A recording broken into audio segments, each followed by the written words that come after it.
There we go. Right, good morning, everyone. Thank you all for joining us today and welcome to our webinar, Growing Client Partnerships at Home and Internationally with Excellent Customer Service. My name is James Brown and I'll be your host for today. We've got a really super informative session coming up today. But before we kick off and talk about our topic, I'm going to introduce some housekeeping items and also introduce our fabulous speakers for today. So a couple of quick points.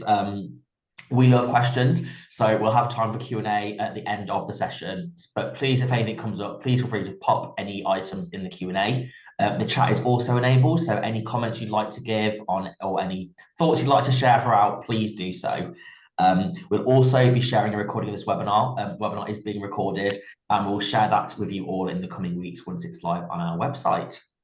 So that's housekeeping done. I'll now introduce our speakers, starting with myself. So my name is James Brown. Nice to see some familiar faces on the call and some unfamiliar ones, but welcome. I am head of commercial at Comtec Translations. We, Comtec, are a language localization company supporting international businesses and agencies communicate with their audiences in over 250 languages. I've been around for 40 years, and part of my role as head of commercial is essentially very much client focused, which lends itself quite well to the topic of today. I'm also joined by two excellent guest speakers today who I work with a lot, and really pleasure to welcome, first of all, Trenton Moss of Team Sterka. Trenton is an executive coach who spends most of his time delivering a client leadership program to supercharge client skills with emotional intelligence and people skills. And having attended one of his courses before, he's pretty brilliant. So looking forward to hearing what Trenton's got to share this morning. I'm also joined by Kirsty MacEachen of the Culture Lens. Kirsty is an executive coach who works with individuals and teams to help them achieve their growth ambitions, notably with a focus on people who work in an intercultural environment across borders or with a culturally diverse team. Kirsty's also got a lot of experience managing and running an international agency, so has worked with lots of people from different cultures and has some real hands-on experience in this area. I've also worked with Kirsty a lot over the past few years and have attended her training sessions, and she's equally as fantastic as Trenton, so I think we've got two great people to hear from today.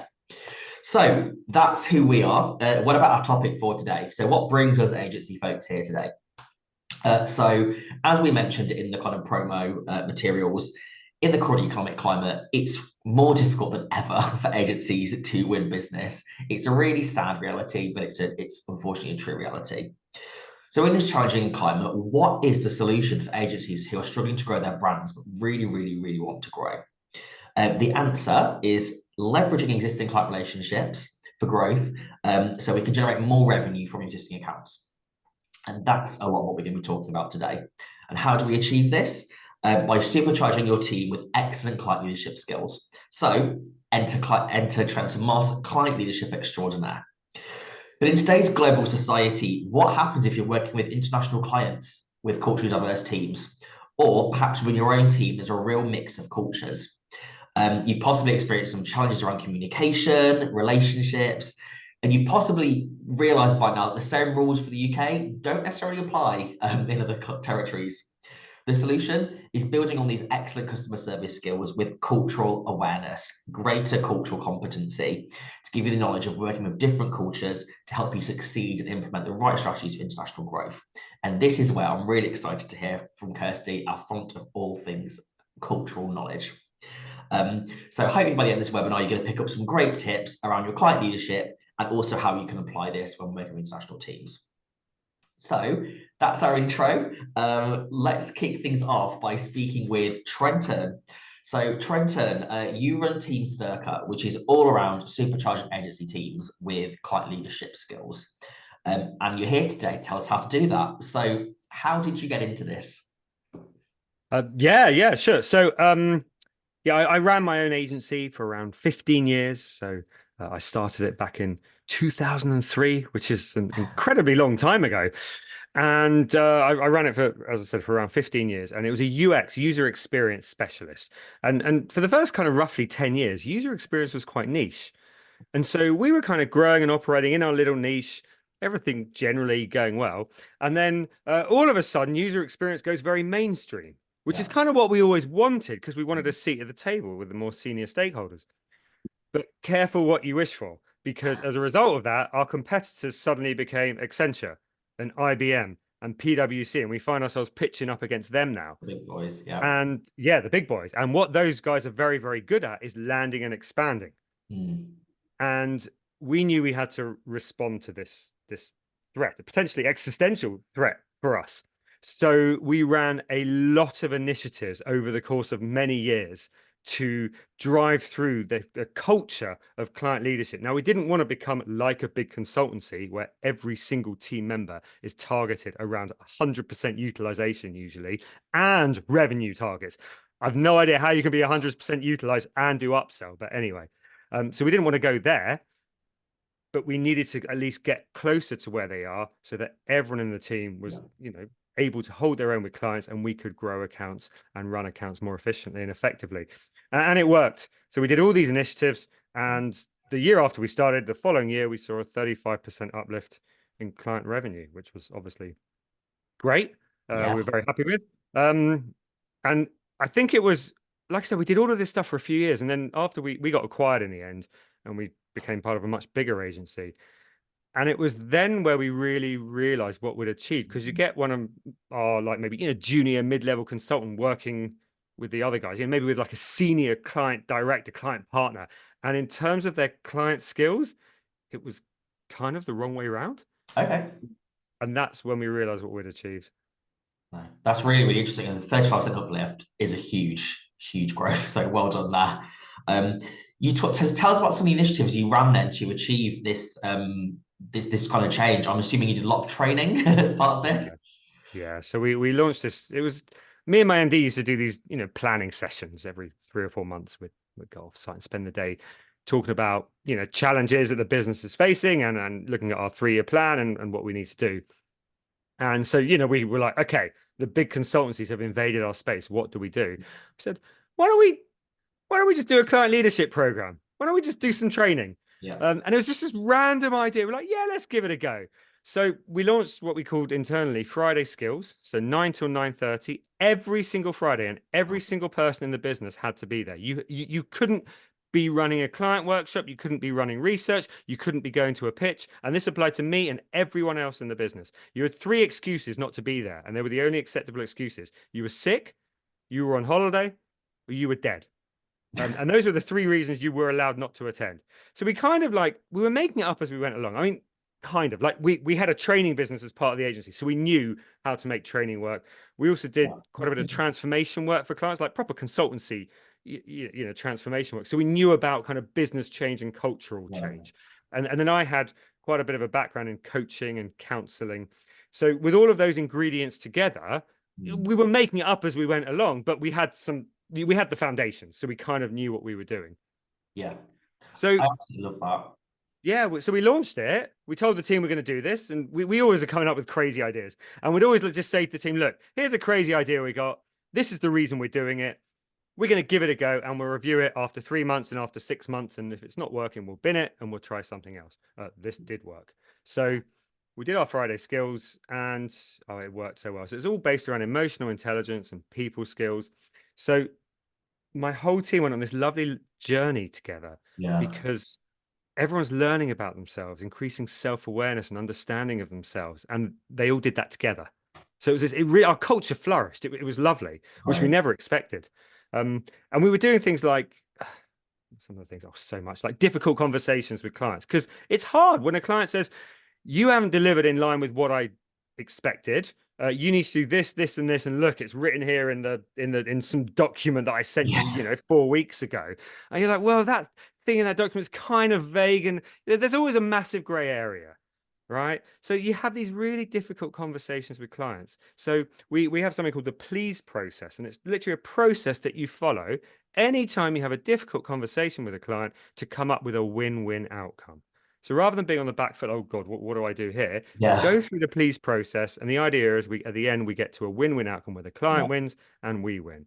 We did loads of stuff around the 4 different communication styles, because, my team, most people who are in delivery, who are doing the work within agencies, all agencies, are generally very, very passionate about the work. So, James, all your people doing your translation and localization work, they're going to be very passionate about what they're doing. But when they come and present that to the client, the client's probably not interested in all the detail. So People who Very tend fair. to work on delivery have a communication style that's more rooted in the detail and the nuts Yeah. and bolts, which is fine.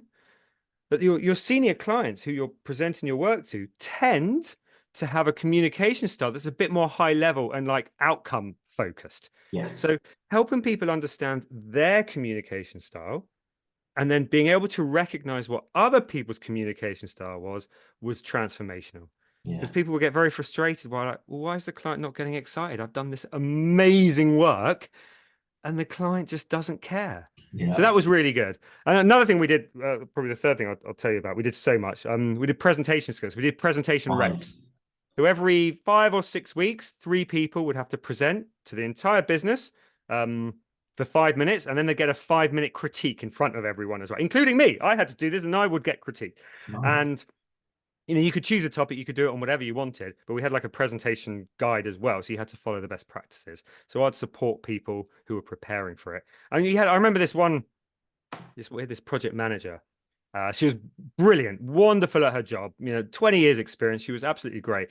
Never done a presentation before, so that's one of the reasons she was a PM, because you don't generally have to present your work as a project manager. So petrified of presenting, but she had to do it. Right, it was her turn in the rota. So Yeah. she did her presentation. I helped her. I coached her to get there. And she was petrified, absolutely nervous. Didn't sleep a wink the night before. Did a presentation to the company and smashed it. I mean, it was amazing. Yeah. And 2 months later, she got married and she did a speech at her own wedding. That's fantastic. That must have just boosted her confidence so much and also working like with the team as well. I think I resonate with a lot of what you've just said, Trenton. There, I think it's so common when we're working for the client focus to like maybe neglect training group work, but it's so important, especially when we're working with clients and it's the understanding of customers. Every customer is different. How do we communicate with them? We always need to be learning and improving. So I think that's some real great stuff there. So I love hearing about that and kind of making training like a mandatory part of everyone's routine. Really good. Yeah.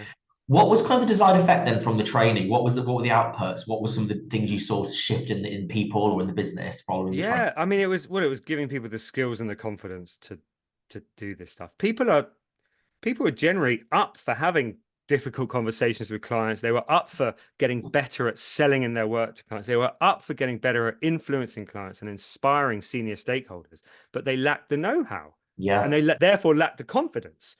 And often what you see in agencies is senior leaders who are generally good at that stuff say, well, why can't they all just be like me? Or why can't they be like yeah, us? And it's yes, like, well, you all have different skill sets, but yeah, every yeah, skill can be learned. So yeah, there are some skills that come more naturally to people than others. But every skill can be learned, and we can all get up to a reasonable level of competence with most skills. So yeah, doing the training, I mean, it led to quicker sign off from clients because my team was better at influencing and inspiring clients about the work and making them understand that it did hit their business objectives and marrying it back to the original brief. So work was getting signed off quicker, which meant less unbillable time because we're able to get it signed off and move quicker. So we're operating more efficiently there. And we're doing more upsells because clients are being inspired and so on by the work that we're doing. But it wasn't just the training that we did. Like we also, you've got to document what excellence looks like. So you can do this training, but you have to define what does good look like first, and then you do training around that, and then you have to then like keep reminding everyone. So we also we had our values like everyone does, and we did a lot of stuff around that. yeah, But we also then defined a series of behaviors that we yeah, wanted everyone to exhibit, and we actually ended up uh, the narrative in the training would often go back to those behaviors. This is how yeah. you should be with clients. Things like a problem solver, storyteller, Wow. being brave, and so on and so on. So when we first introduced the behaviors, we did 2 training sessions on each one. The first one would be, here's what it means. Right, just have kind of group chats. What does it mean to you? When have you Mm, exhibited? How could you do more, etc. Kind of straightforward stuff. And then the second session on it was like design a post. Yeah, because these are all designers. Design a poster around that behavior. So in the end, we got 8 posters that we had up around the office. But more than that, we would we had like guides, like a client leadership guide, we had a presentation guide, a meeting guide, wow. and then we put it into our process that anytime these specific meetings, here's the things you do. So really important meeting. There's all these things you do to drive emotional commitment from your clients. So they know why they're there and they want to be there. And that when you're in the room, you get the outcome you want. So for those really important meetings, there was like a checklist that you had to go through. And again, we did this in the training. We tracked it back to the guide. And then on all the desks, we'd have like checklists on little stands Love to just this. remind people. And it just got embedded into the process. And then like, like our, we do like obviously monthly team meeting. People could nominate people who'd exhibited these behaviors. And then, the winner gets like an Amazon voucher or whatever. So, and there were loads more things that we did. It's not just doing the training, it's keeping all of this stuff front and center of everyone all the time. And it is relentless. You never, ever stop. And we did this for years. That's really cool. I mean, I can hear just from you speaking, it's all it's a lot of it's led from training and working together as a team. And these outcomes are coming, and the great outcomes are coming out. Especially things like, and also making it tangible and accessible for the team through the guides, the checklists. It's all there. How did you find that increased people's motivation to kind of grow accounts? Yeah. I mean, it didn't. They were so whilst they were getting better at so I always say you have two jobs, right? Doing amazing work and having clients think you're doing amazing work. So they were always great at number one, right? And this is most agencies, we're all generally really good at the work, but that's not enough. You've got to have your clients think you're doing amazing work. And my team were generally not very good at the second one. So as a result of the training, they got really good at that second part. But they're still not that motivated by commercials. They're motivated by doing like really amazing work. So we wanted to, as well as this, grow commercial awareness, and have them perhaps just be thinking that bit more about growing accounts and upselling. So one of the other changes we did around the same time is we did a big reorg. And again, it was like we announce it and it's like, right, any concerns, let us know. Otherwise, we're doing this. We'll pilot it for 3 months. And if it's a disaster, we'll go back. So the reorg we did is we split our delivery and client services into two. So you had two pods of about 10 to 15 people in each, with client services and delivery in one, and a mirror image in the other one. And then each team had very specific objectives around, revenue, client satisfaction, team happiness, around other activities that we needed them to do to support the business objectives. So we'd have all our business objectives, we'd make all of them tangible, and then we would break them all down into how, specifically we get there, and then assign specific roles to each pod to help us achieve those. So like with revenue, for example, we'd be like, right, here, this is the target revenue. Here's who we've got in each pod. At each kind of level, this is roughly, this is kind of, if you're utilized for, say, 70% of the time, 80%, whatever it might be for the different level, and your average day rate is this, therefore, here's how we're going to hit our target. And that was really nice. People often feel like they're kind of a number in a spreadsheet or in a resource planner, and they're not a real human being. So you still have that, like, look, this is where you sit in that scheme to help us achieve this number. But just so you're aware, this is how we break it down. And you don't have to do it this way. This is just an example to show you how we're going to hit that revenue target in order to be profitable, in order to then invest in these things and move the company forward. So that worked really well. It really increased commercial awareness, which was great. The other thing we had is each pod had targets around supporting the business with marketing. Okay. So, I always think marketing manager within an agency or most other business, it's one of the worst jobs, because you spend all your marketing managers on the call right now. Well, let me explain why. And I think any marketing manager is going to hopefully relate to this. You spend all of your time asking favors from other people, and you never get to return the favor. No one ever asks you for a favor. So you're constantly hassling people to help you put together content, for blogs, for social, for events, whatever it might be. So we literally gave each pod specific targets to support marketing based on the marketing plan for a year.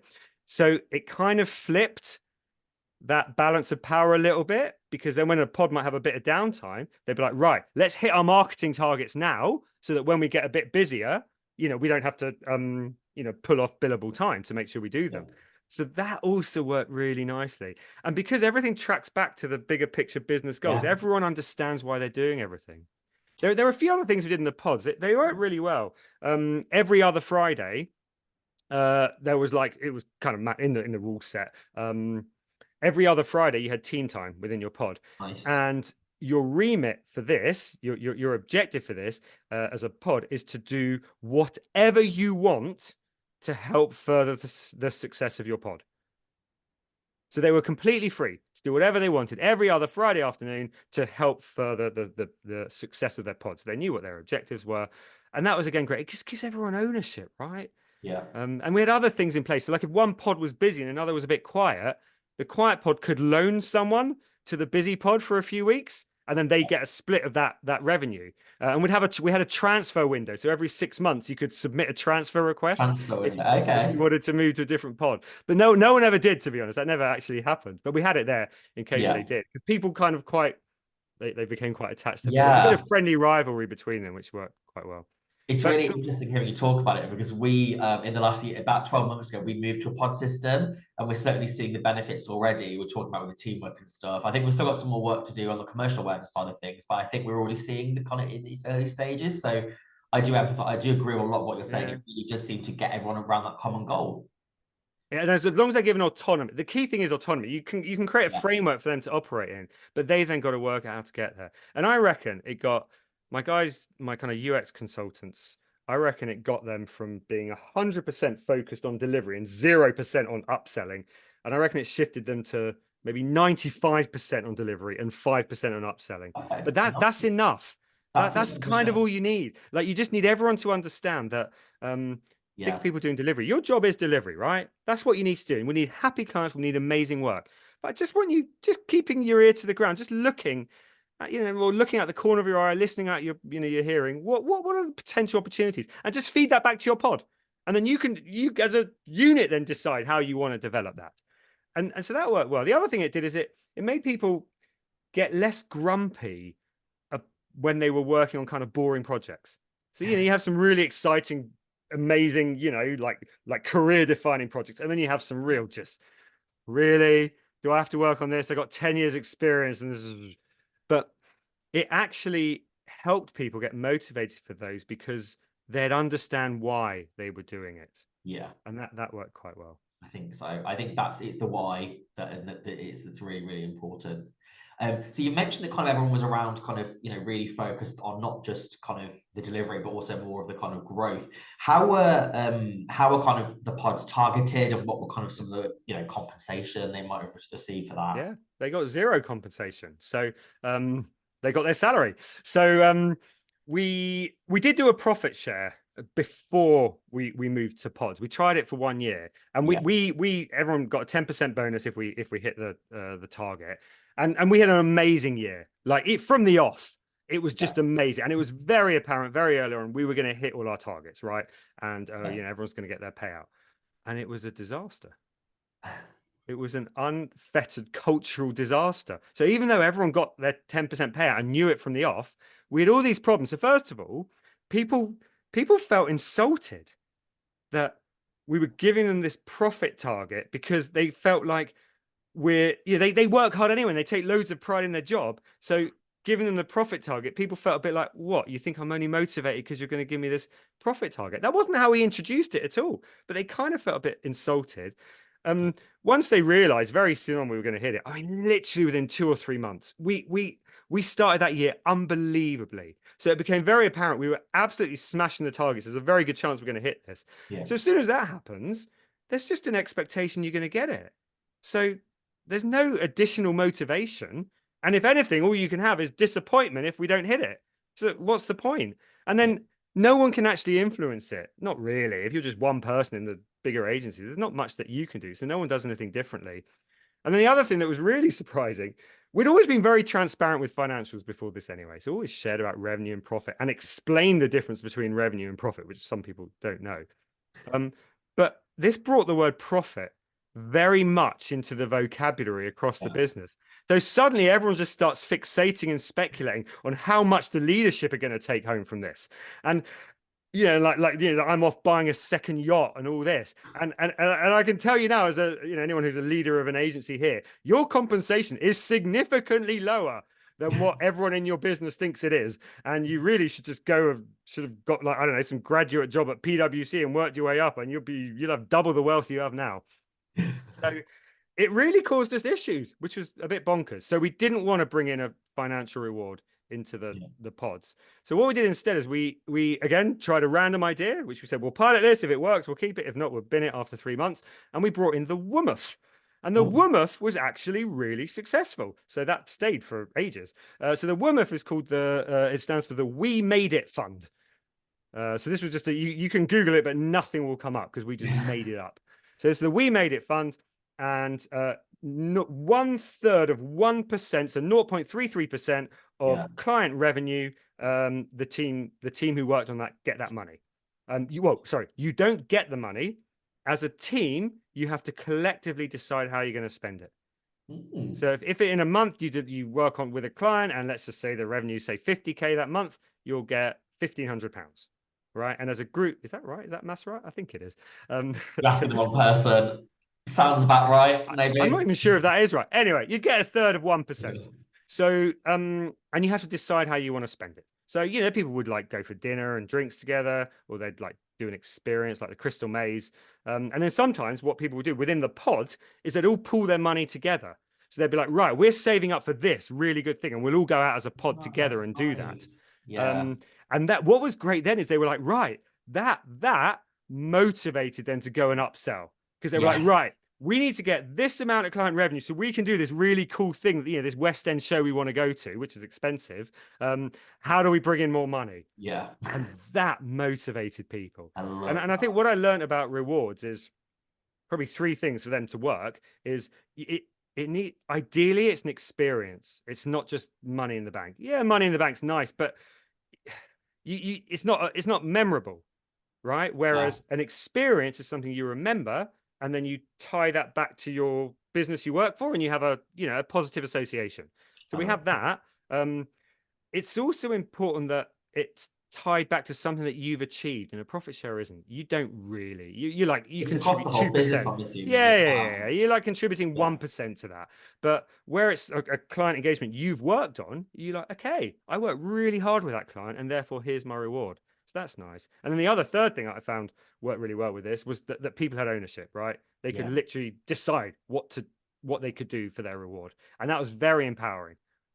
That sounds really good. I mean, that sounds excellent, and I guess people are motivated to upsell clients. But you're also kind of capturing, you're supercharging your team with kind of positivity, and you're giving them ownership, engagement, but you're all and helping work together better. But you're also achieving commercial targets, which is increasing the bottom line, which is excellent. So that's really good. I think, Trenton, you've shared so much good stuff there. What will be kind of your final tips and suggestions from all of these things? If you could, what's 2 or 3 takeaways for our team attendees today? Okay, so maybe I'll try to come up with 3. 3 is always a good number. 3 is a good power number. of 3.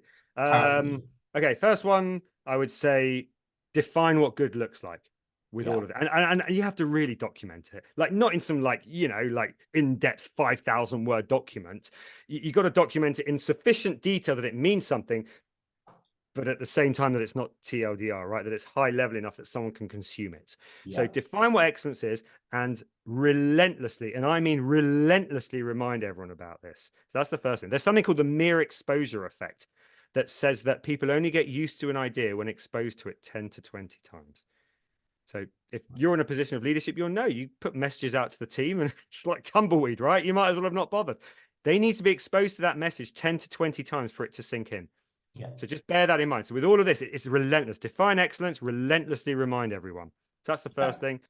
What else? I think be very transparent with financials. That's if you want people to support the commercial success of the business, they need to understand what that means. And don't make assumptions about what they know. Like I said, I was explaining the difference between revenue and profit to people. People were like, oh, wow, we've won this new £500,000 account. Oh, well, that's loads of money for us. We're sorted. It's like, well, if you look at all of this that we have to do, I'm not even sure we're going to break even on this. So, define excellence and be relentless about communicating it. What I say? Be very transparent about financials, including profit. And I think the third one is, do what's right for you. So I've talked about things that we did that were right for us, but you have a unique org structure, culture, ways of working. Think about the outcomes you want to achieve. Look at the ideas and things I've said, but then be like, right, well, how do I apply it within my specific instance to achieve these really good outcomes? Brilliant. Thank you so much, Trenton. Yeah, some great insights there. Um, we're now going to have a look at rewriting the rule book a little bit when it comes to applying all these great leadership skills when we're working perhaps with different cultural mix or international customers. So before I chat with Kirsty about this, it'd be great to understand perhaps in the comments or the chat, what do people work in culturally diverse teams, or what are some of the top international markets you're working in? If anyone would like to kind of volunteer any comments in the chat, that would be most appreciated.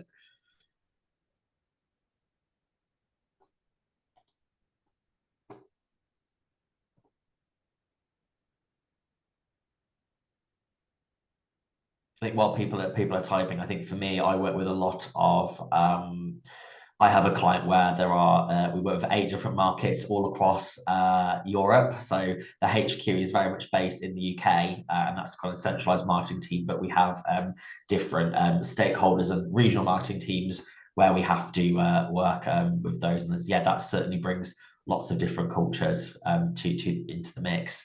Emma's also mentioned in the chat, thank you, Emma, she works with a lot of teams based in the US. So while it's the same language, she finds culturally it's very different to work with them, which is really, really interesting. And I think, again, it's that assumption that just because you speak the same language doesn't mean that you are not culturally quite different.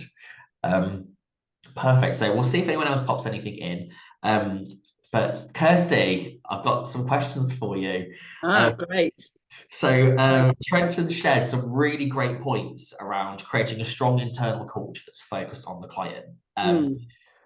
And I'm pretty sure I know the answer to this one, but is it a mistake if we have clients outside of the UK that we could just take this success formula and copy and paste it?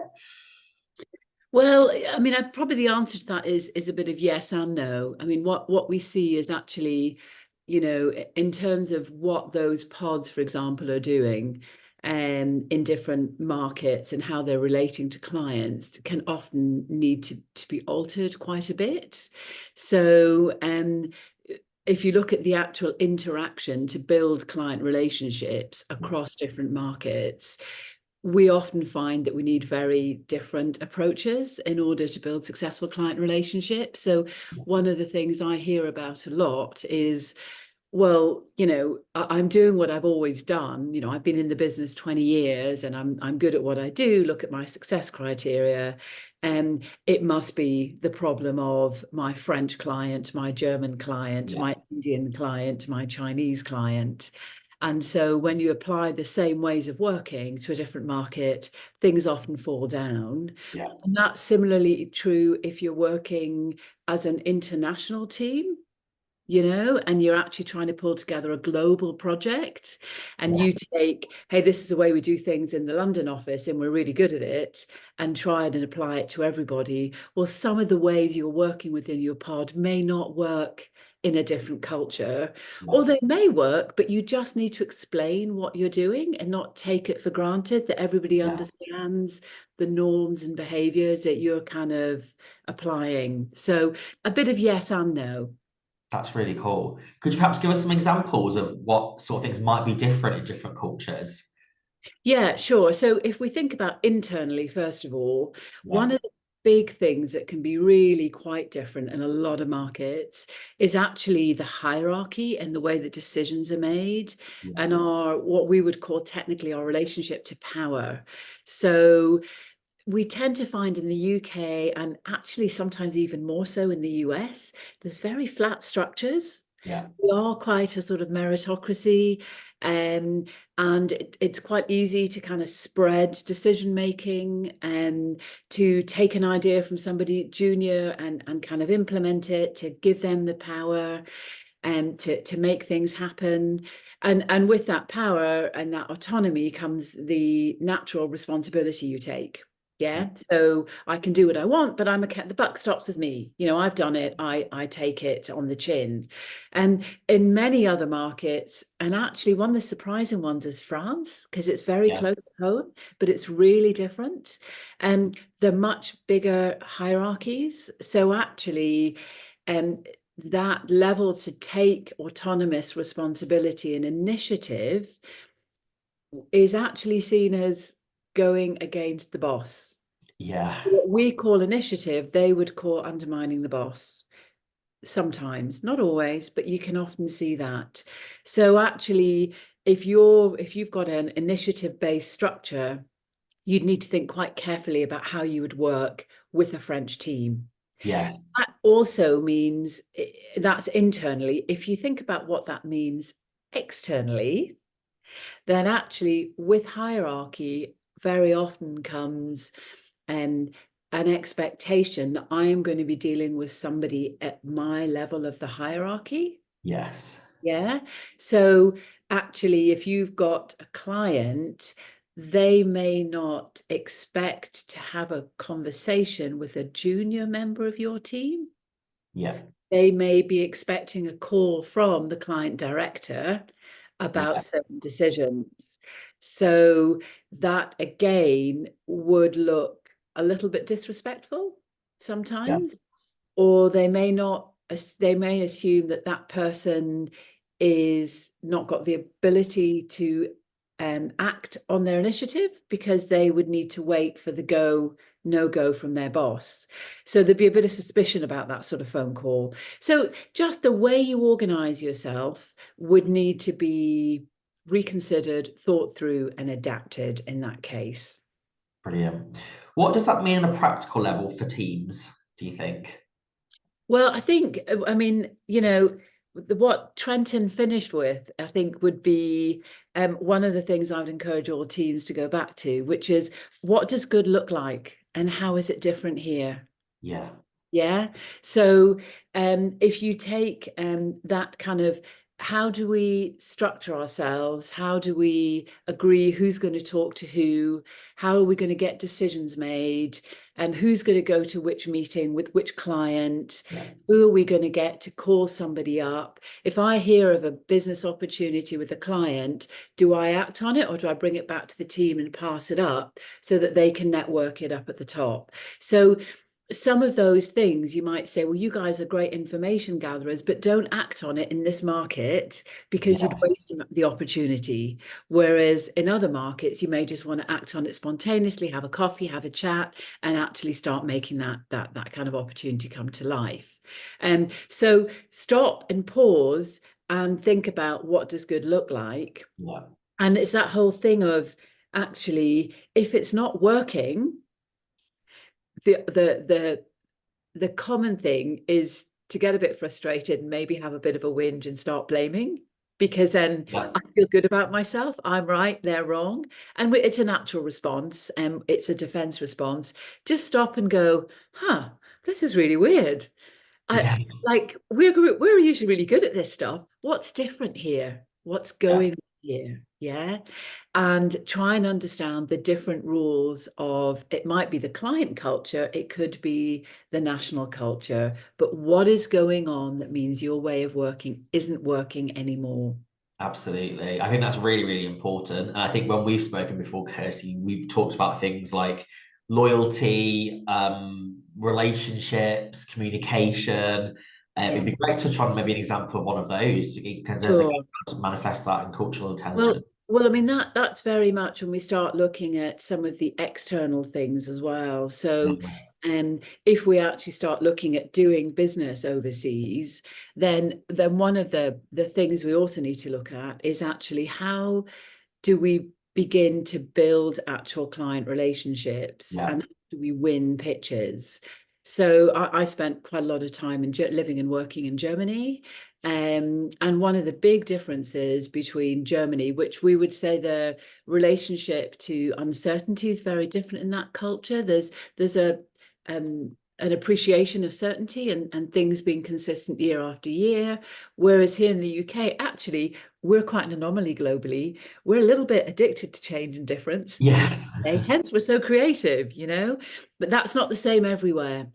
And what that means on practical terms, if you look at things like levels of trial and adoption and levels of loyalty, they're vastly different. Yeah. So in the UK and the US, if something's new, ooh, news exciting, news different, we'll give it a go for 6 months and then we'll chuck it out.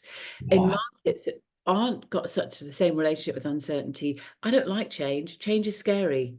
I'd rather stick with what I know. Yeah. And so what that means on a practical level for an agency is very often when you're pitching, then there'll be a high reluctance to change agency. There Yeah. will be a need for a lot more proof before somebody will change. Very often proposals need to be quite detailed, a lot more explanation of exactly what are you doing and why are you doing it and how are you doing it. My husband works in software and actually says we practically have to give them the code before they buy it. It's that level of rigor and detail. It's very expertise driven as a culture. Yeah. However, once you win, you're much less likely to get churn. Yeah. So if you're running an agency like Trenton used to, and you've got a team who seems to have a really, what you might call a ridiculously long sales cycle, we've done X many presentations, this might be that the client's wasting your time and is mucking around. If it's in a different culture, it could just be a very different buying cycle. And you've got to decide whether you're prepared to invest in that kind of buying cycle before you go in and try and win in that market.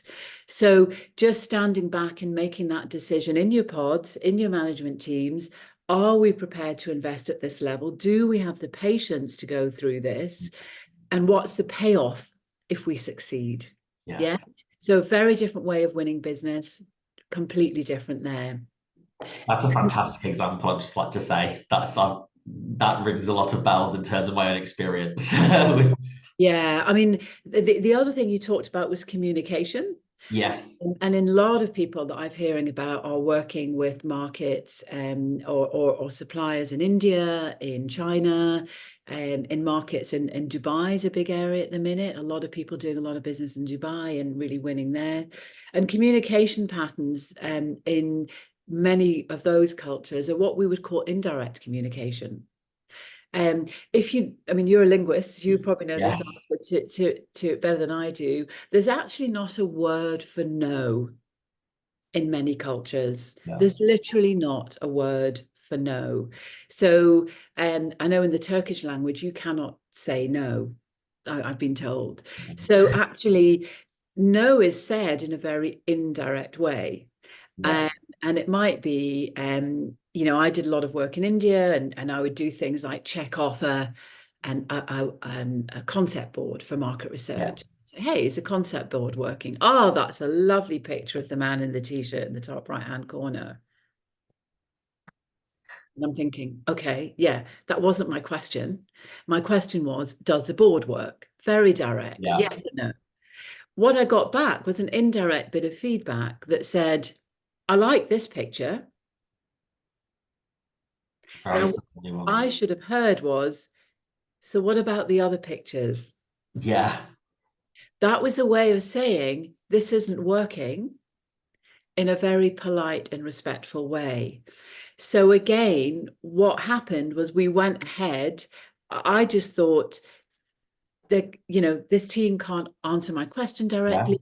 They don't really know what's happening. I'm getting frustrated at the lack of clear feedback. And actually, I missed a cue to go in and ask more questions. I think perfect, great example. Again, when you're getting communication that doesn't make sense, you might think somebody's being difficult or awkward, or they're not just telling it like it is. What's going on? What are you actually being told? And think about an indirect communication format. And that helps save a lot of time and hassle and, quite frankly, money. Yeah, that's a great case study. Thank you for sharing that. I think, and this is something again I've spoken to a lot in the last few years, is it sounds like when working across different cultures, we all need to develop greater cultural intelligence. So it'd be great to hear from you. What does that mean, and how does one go about developing greater cultural intelligence? I mean, you know, just in terms of, if I give you my story on culture, you know, I was born in the UK and then I grew up in Canada. I sort of lived and worked in Spain a lot during my summers. I then came back to the UK and met a German boyfriend, now my husband, who grew up in in Amsterdam. We then moved to Australia together, and then we worked in Asia Pacific, Latin America, India, China, and South America. Did a lot of work globally, ran a lot of work. I was always on a plane, and came back, and then I moved to Germany at kind of my mid-40s, and went through culture shock, living and working in a different culture and a different language. And so that caused me initially to think that 80 million Germans were wrong, and I was right. And then, of course, the common sense kicked in and went, something different's going on here. Yeah, I don't understand how things are operating. And so actually I started to learn about culture and how norms are different. Yeah. And there's a lot. I mean, I studied with Geert Hofstadter's consultancy, who's the kind of grandfather of culture. There's other people. Erin Myers is a big author. There's lots of books around, and we can put those in the chat. Actually learning about how cultures are different is really important. And when I looked back on my working life, I realized that I'd made every single mistake in the book, and I got everything wrong.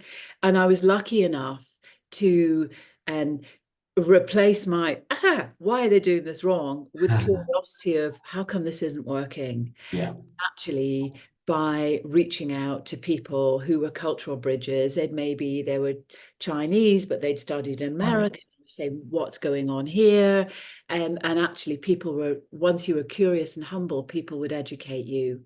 And so there's a couple of different things. One is you need to invest in learning about different cultures if you're working in that culture. Number one, it's not going to be the same, so figure it out, learn, and understand. And then actually some people have a response of, well, when are they going to learn how to do things properly? Okay. Yeah, my way.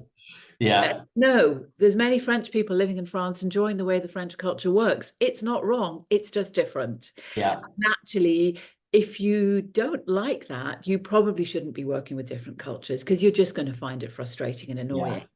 If you kind of go, this is quite curious, I want to learn, then great, dive in, and you'll learn to adapt and enjoy it.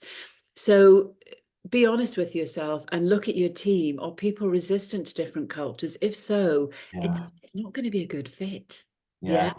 So be aware and be ready to adapt and change. And thirdly, what's your strategy? It's back to the point of, are you going to invest in the longer lead times you need?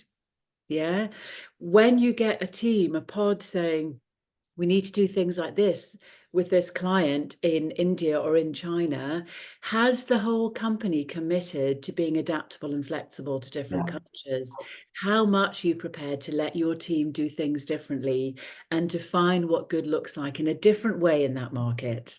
Are you a listening culture? Are you all adaptable and changeable?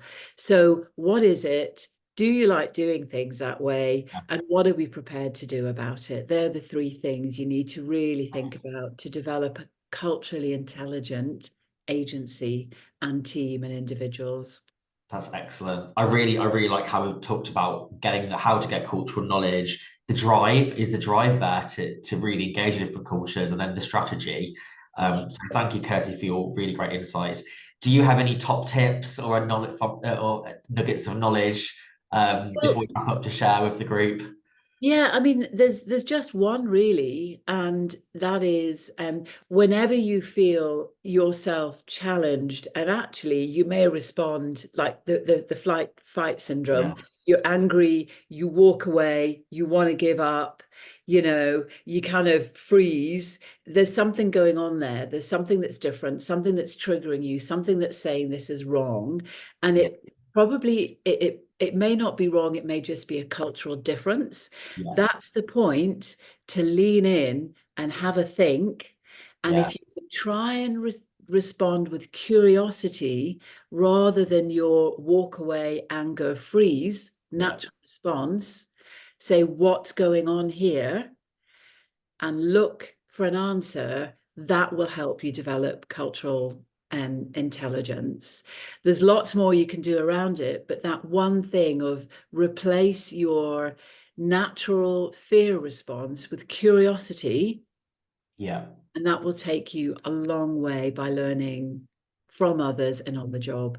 Yeah, I love that. Just don't be afraid, be curious. Be curious. Be Yeah. curious. What a lovely way to kind of end the talking about different cultures.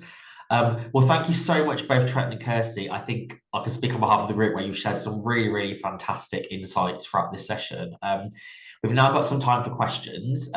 If anyone would also like to pop any further questions into the chat, we've had a couple in already. And if anyone would like to pop anything into the comments regarding any experiences you've had, both anything you relate to from what Kirsty and Trenton have both mentioned, that would just be really super to kind of understand if you've had any similar experiences.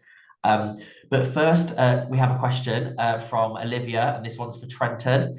So Olivia is asking, you mentioned about reiterating an objective or idea to the team 10 to 20 times to make it stick. How would you go about doing that? Yeah, well, don't say it 10 times to your team in a row. That wouldn't be very interesting. I mean, it's a principle, right? It's something called the mere exposure effect that says people will get used to an idea when exposed to it 10 to 20 times. So I wouldn't stick to that rigidly, right? As in check, right, I've told them 3 times now, let's tell them 4 times. It's a principle, right? It's just to have the awareness that if you tell your team something once, it's probably not going to stick. So how would you do it? Well, it depends what you're trying to do. So I'll give you an example. In the program that we did, I talked about presentation skills. So every 5 or 6 weeks, we would do presentation drills, and 3 people would present to the company.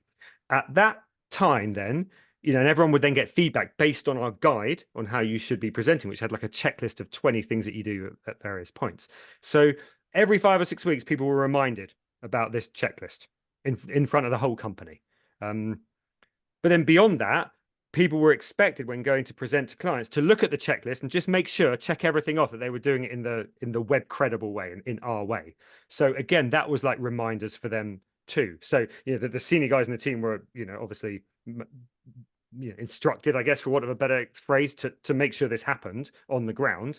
So there was like process in place that meant at the right time people were reminded about stuff. So going to your question, how do you do this? Well, yeah, it depends. Is the unfortunately really irritating answer. It just depends on what you're trying to achieve, and it's about you working out what are the things that we're doing and what are the things that we could do to get this message across many times. Right. And I think mixing it up, like you say, not just saying it over and over again, because let's face it, we all don't listen when that happens. It's kind of communicated in different ways. So that's kind of also lends itself to different cultures as well. Because again, if it's a more hierarchical society, well, that's again, that might have an impact there. So thank you, Trenton. I've got a question for Kirsty. How would you go about investing in cultural training for your team to kind of help them have more experience, or communicate better with different cultures that we're working with externally? Yeah, well, I mean, obviously that's something that I do, and I can come in and run cultural sessions with people. But if there's also a lot of resources out there that you don't need to spend money on, to be honest, James. So I'm a big reader. So one of the things that I used to do if I was working there's kind of 2 ways to go about it. There's a kind of the macro map of the world and how a culture is different, which, for many people in the creative industries, you'll be used to segmentation ideas and dimensions, and that kind of gives you a set of coat hooks. And that's a lot of what we do in training, etc. And that's the work of people like Erin Myers and Geert Hofstede. There's lots of YouTube videos. Yeah. I'm a big reader, so I read. That's how I started off. And when I go into a market that I don't know, then what I do is I kind of immerse myself in the culture, and that's just getting a lot easier. So I did a lot of work in India doing a market entry strategy for Big Brewer. And actually, I mean, I was lucky enough to be able to go to the market, and the client funded us to do that, and we interviewed a lot of people. I read a lot of local literature. And again, there's a lot of translation. Who are the big Indian authors? Because if you read a book with a cultural interest, you will see in the conversation, how does this family interact? Who's living in do?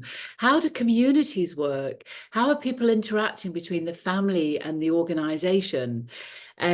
Watched a lot of movies. So one of the fabulous series I watched not that recently, about 5 years ago, was Katerina, which was about Catherine the Great. It was a historical mini-series about Catherine the Great by the Russian equivalent of BBC. Okay, And nice. if you want an understanding about Russian hierarchy and power, that's an amazing series to watch to understand maybe what is unfolding at the minute in Russian politics and the way that Putin's relating to power. Because in Russia, you know, you don't retire and go and take your you know, caravan in the park and write your memoirs. That's it for you. You know, once power goes, you go. Like, so actually, and that's a history of power in Russia. So understanding power hierarchies and relationships, you can see a lot by, and Netflix now is amazing at watching mini-series and films from different cultures and actually begin to see patterns.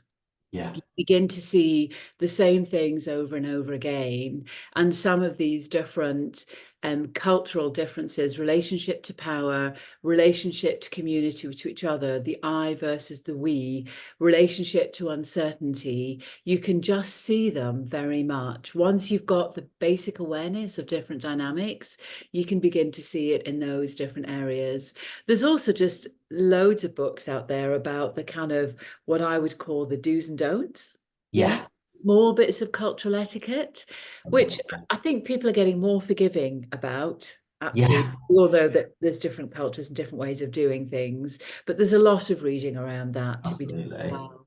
And the last thing that I would say is find a cultural bridge. You know? Like there's probably people in your team.